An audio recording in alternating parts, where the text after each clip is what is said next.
Saturday morning, Saginaw Bay. Had to get up super early to get here and beat the crowd on a Saturday.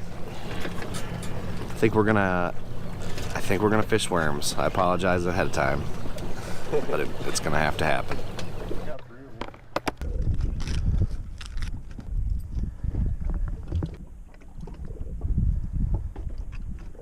We obviously aren't on them. We ain't got one yet.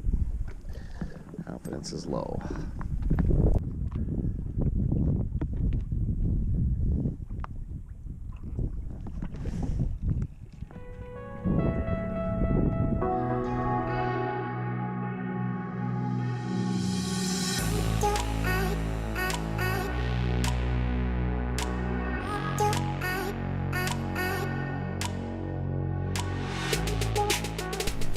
Oh, the trials of fishing crawlers.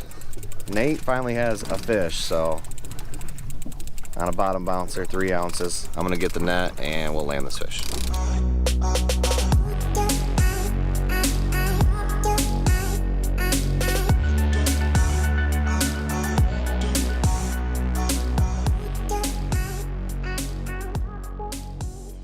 Pretty typical dinky Saginaw Bay walleye. The eater, we're in the eater factory. Oh, I got one on. Shit, yep, I got one on. Gotta get it. There you go.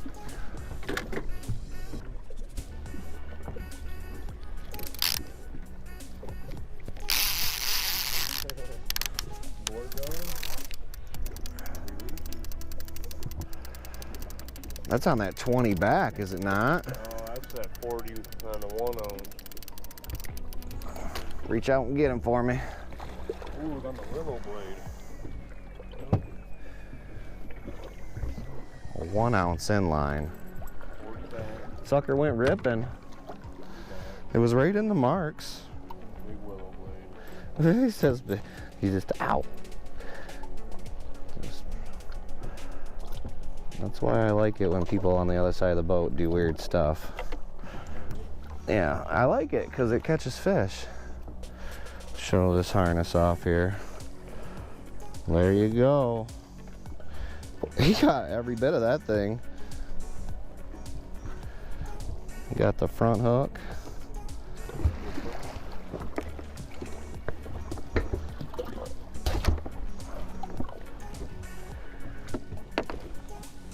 There you go. Oh, worms are... I got one going too. Yep. We got him. We got him, boys. That's an inline 35 back.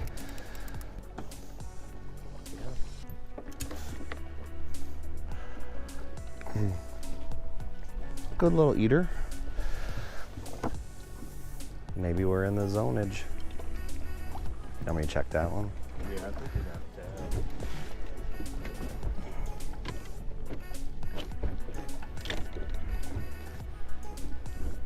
Can't. I gotta deal with this fish I got here.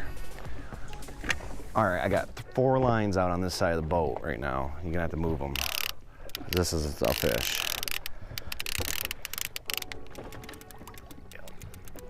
Yep. Rolling Martin style. Then we don't have to wave the net. He front hooked that sucker, dude. We're in them. We're in the right spot. I got another one. Yeah, I got another one on over there. Can't get the hook out of this one. Yeah, we're out in front of the power plant too. We're out in front of the power plant. So my dad would say, you're gonna have to clear at least one.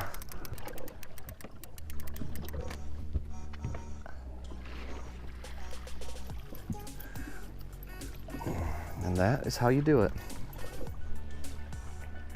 Well-oiled machine. That's how you do it. He'll look good with some tater tots. Some tots. Boy, I gotta get more of that rig out. White perch. White. Non-stop action, boys. This is a real fish. Boom. Just change up the bottom bouncer for the inline and fish on.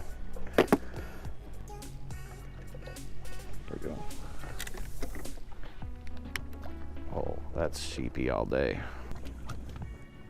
Got some, oh, another one, another one. Another one and another one. Oh, keep the tension on them crawler fish. Okay, now I'll move my bouncer.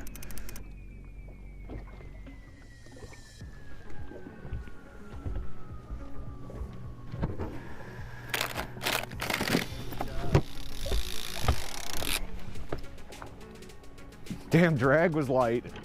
Fuck, dude, that thing got fucking jacked. The drag was still turned out.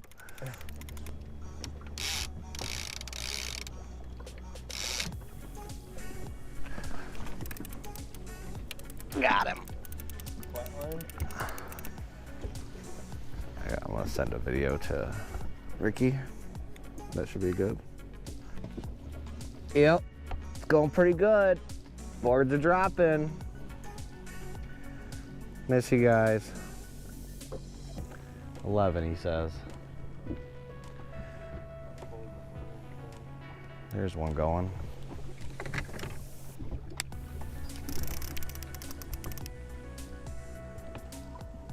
$12. Huh? 12 fish. Oh, 13.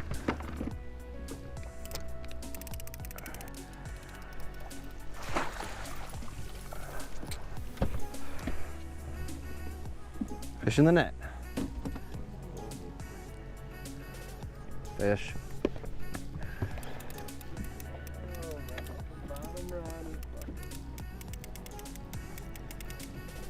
Go. Oh.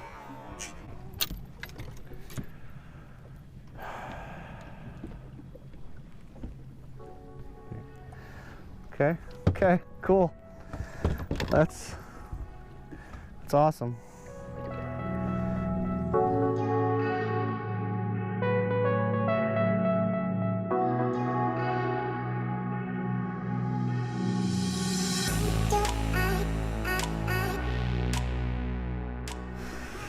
Three in a row we've lost.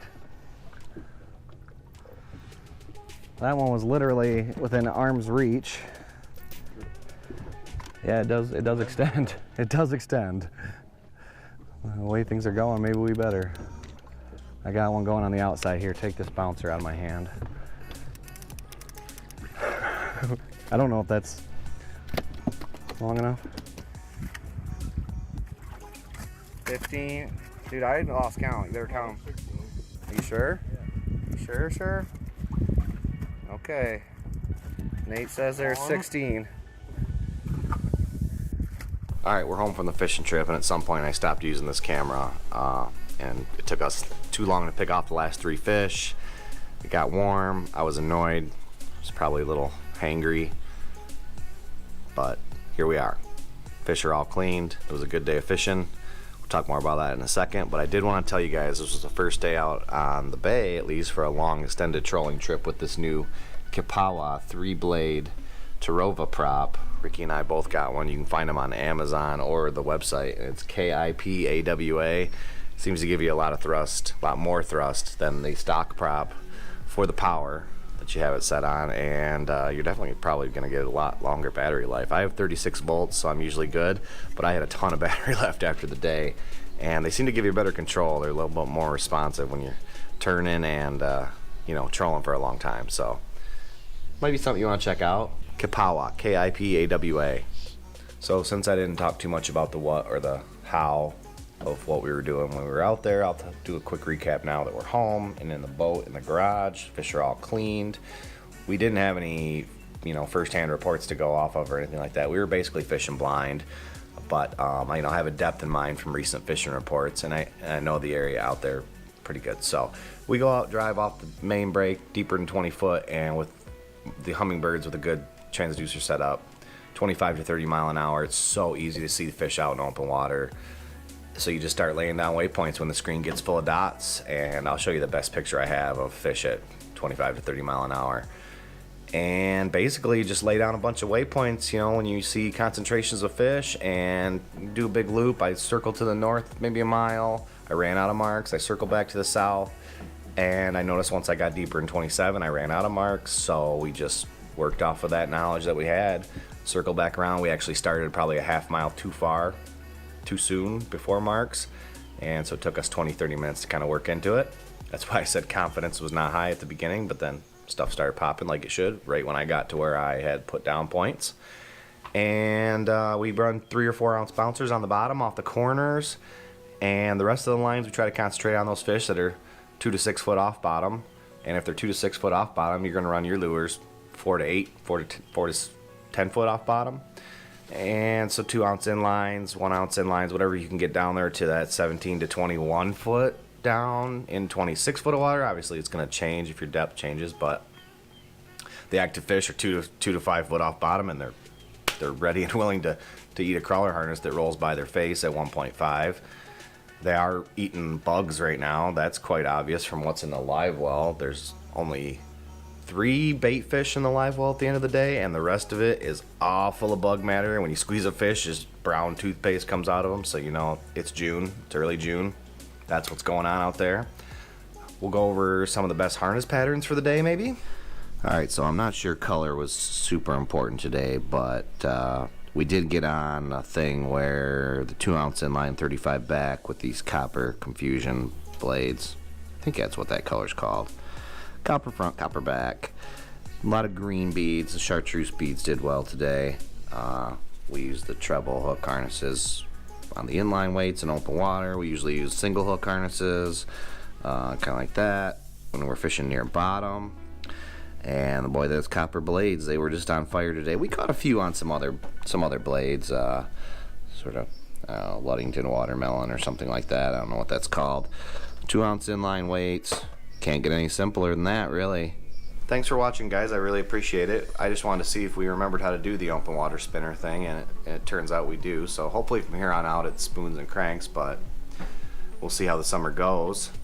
I'll try to do some more fishing videos soon. I'm not very good at that, but I promise I will try. So, till next time, holler at me.